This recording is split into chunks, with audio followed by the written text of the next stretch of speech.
Shortly before Tunnel joined the crew of the Winslow on February 15, 1898, the battleship USS Maine had exploded in the harbor at Havana, Cuba. The blast blew a hole in the ship's side and cost 266 men their lives.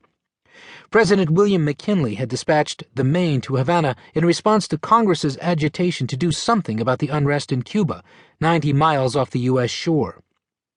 American investment there totaled over $50 million.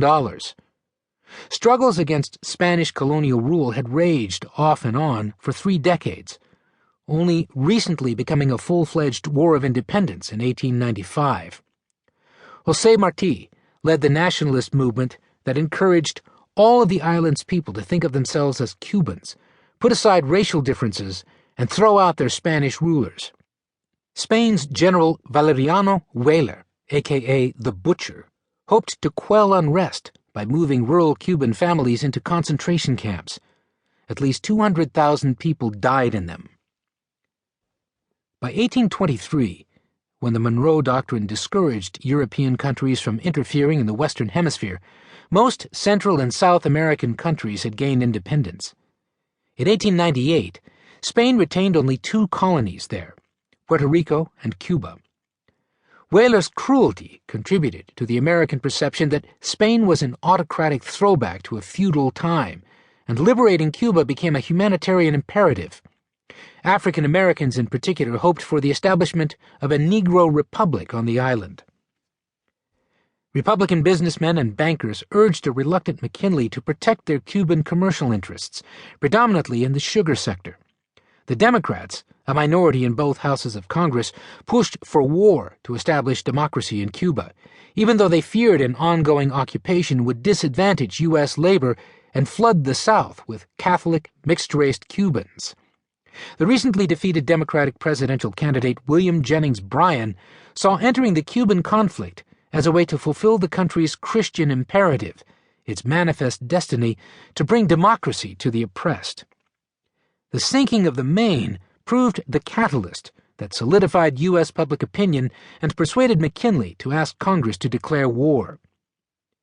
Once American forces were on the ground in Cuba, the Philippines, and Puerto Rico, powerful Republican business interests persuaded Congress and McKinley to stay in those places. Cuba chafed at the lost promise of independence, and the Philippines revolted against U.S. occupation.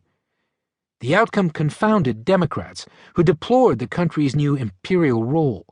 The Spanish-American War brought the United States territories in the Atlantic and Pacific. By 1904, the nation found itself embroiled in foreign affairs on an unprecedented scale. Some argued that U.S. foreign involvement, many called it an empire, diverted attention from societal problems at home. They had in mind the chaos of urban living that defined the lives of more and more Americans. The list of problems was long: sanitation, industrial working conditions, corrupt municipal governments, the lack of women's suffrage, and other limits on the vote, powerful trusts, and a mostly unregulated financial system that brought booms and busts. In the years from 1900 to World War I, many Americans came to understand these as problems that could be solved by rational means, which is why we now know this period as the Progressive Era. In large part, the technological and scientific advances of the last 2 decades of the 19th century generated innovations and methods to solve age-old issues in new ways. Improved statistical means for fact-finding documented the sources and extent of problems. Journalists and social scientists exposed and analyzed societal woes, from political corruption to poverty, so that the public could rationally understand the challenges that lay before them. Experts provided data and problem-solving methods, and average citizens organized themselves to confront challenges. Religious groups used progressive methods to root out what they referred to as sin. Idealistic young people set up urban settlement houses to Americanize immigrants. Scientific managers applied new efficiency methods to old production problems in industry. The women who lobbied cities to create sanitary water and sewer systems called their activism municipal housekeeping. Temperance groups, such as the Women's Christian Temperance Union,